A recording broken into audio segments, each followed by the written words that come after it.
Hi guys, long time no see. Sorry it's been such a while since the last one. Few things, health issues, weather, because I am a fair weather camper. But here we are, back in the woods, Shell in the Woods.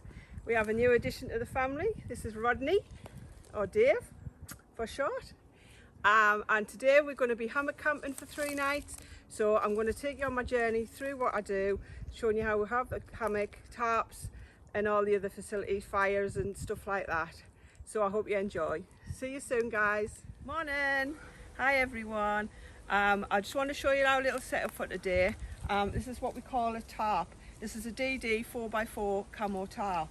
As you can see, we have a ridge line which we run across, and then I've obviously pinned it down on this side because I like to be in a secure environment so I don't get no night creatures.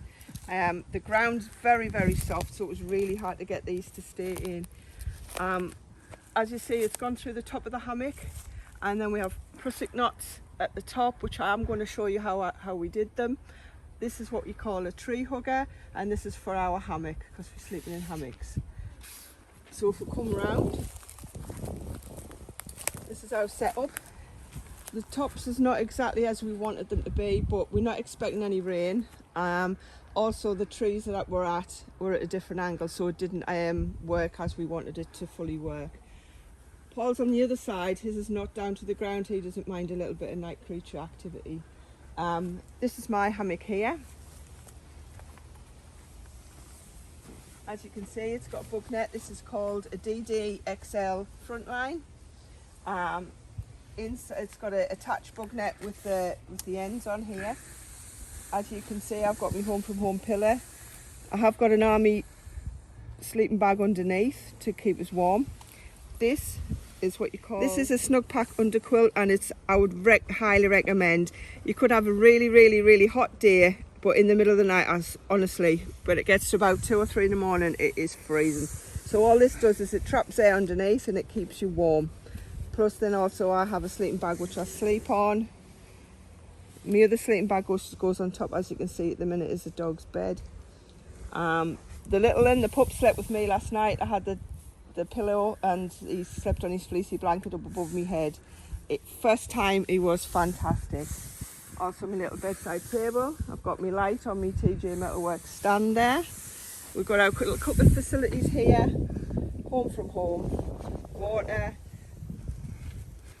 Everything. Paul's is the same, but he's got a one wind underquilt XL, and he's got his Rab 900 and his pillar. Can't remember what you call it. Yeah, so as you can see, we've got artificial grass. Our brainwave to stop all the muck and dust getting into your hammock when you take your shoes off. Cooking facilities. Everything really. So as I say, this is not an ideal setup for our tarps. We have a tarp generally because just in case there's a light shower, we're not expecting any rain at all. The water will come off, as we've got it at the bottom there. Reason we have tarps is just mainly because it's your shelter. You can have an A-frame, so it would go both sides over your hammock, but because we've got the dogs in us, we want a little social area. We have ours set up like this. Your lines as well. I have it hanging down. It's just that if there's any rain comes down, it'll come down to here, the water will come here and go straight down. Otherwise it would come running to here and it would soak you.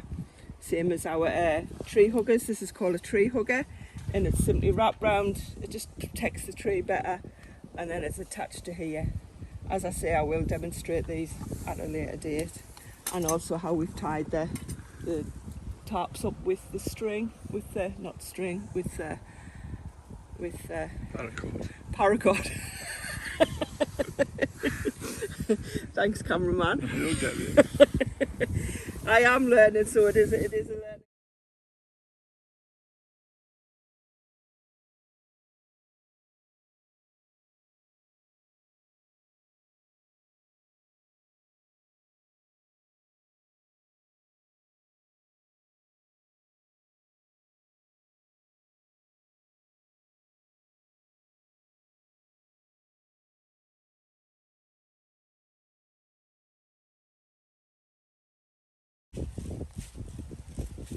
Right, just getting a bit of firewood ready. So these are just dead branches on the floor. As you can see, they're really, really dry. This is a simple way of doing it if you don't have a little saw.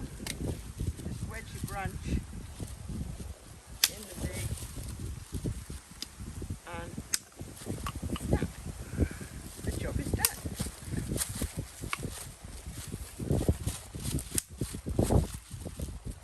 So we want a varying amount of kindle. So we want some medium sticks, some dead thin sticks, and some chunky ones. This is rotten, these.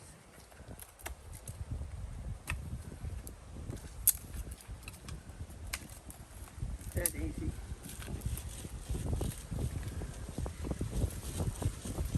And I'm also one's a bit thick.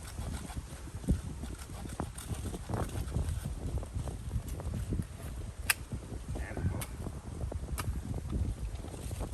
So that's that. Right, this is slightly thicker and it'll not snap.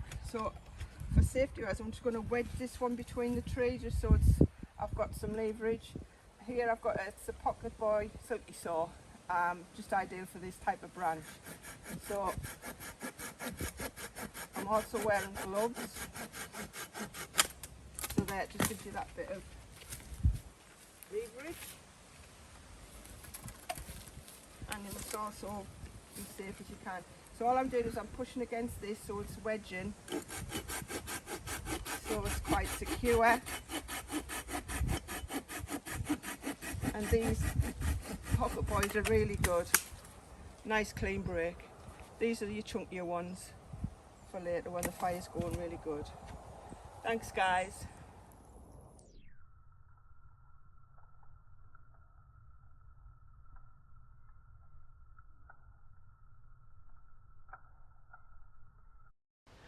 Hi everyone, it's back to Shell in the Woods. Today I just want to show you some little things that you can light fires with. I was going to do a fire today, but it's absolutely blowing hooly and it's not very safe because there's a lot of dry wood, as you can see all around us. It's just a total ignition place. So little things to get your fire started when you're out. Natural things which you would find would be like dry leaves, dry grass, small kindling, which you would need first to start off your fire, progressing up to larger sticks and then again up to even larger sticks. With this here, you can see there's a natural resin in the wood which you can scrape out with your knife to get to start for your kindling. So what you could do is, obviously, ways to ignite a fire is we have stuff which we call char cloth. This stuff's called punk wood. You can make your own char cloth with a small tin with a hole in, put some cloth in and then put this on a fire. So what you would do to light a fire is you can use, so this is what you call a ferro rod, and it's a steel with the thing, and what you do is you would scrape. This I had beautifully designed by Mr. Scooty from Etsy. As you see, it's got my little fox on. I've also got flint and steel, which again is this is made from Beaver Bushcrafts, from the leather pouch, the steel, and again you would just scrape this onto your char cloth, then onto your little kindling, then onto your little sticks once you get that away. You need your small sticks first because they've got a small mass, so you need to get that fire lit first with that. Each stick has a mass, and you need to then progress onto your larger ones, but you don't want to let your fire get down too low because then you'll not be able to start it again. Cheap methods, there's also naturally you could use birch bark off the tree. You've got rope, which you just fuzz out. This is your birch bark, which you can also scrape with a knife to get resin to then put your light on. Your cheating methods, which you can buy, are these little wood wool that's coated in natural wax. You've got these little fire things that you just put straight in and then put your light on. Fire gel. You've also got traditional lighting paper, like this. Or, if you DIY like me, if you have a wax burner, ladies or gents, when you clean it out, I've just been using little cotton wool pads to soak the wax up, or kitchen paper. These two go like a boom when you put them in the fire, excuse the dogs. You've got matches, or you've got your old-fashioned lighter, whatever you want to do. I will show you how to light a fire, not today because obviously it's too windy, but future videos. Also to enhance your fire, because you need to blow, we've got a little blow torch, which and this will blow to fan your fire out, to make your flames come up. So I hope that's also best to also have your first aid out with you. This is a little waterproof bag that we have with all our little essentials inside, which we just keep with us, just in case your fire does go. Hence why we're not lighting one today, because the conditions are too dry and it's too windy.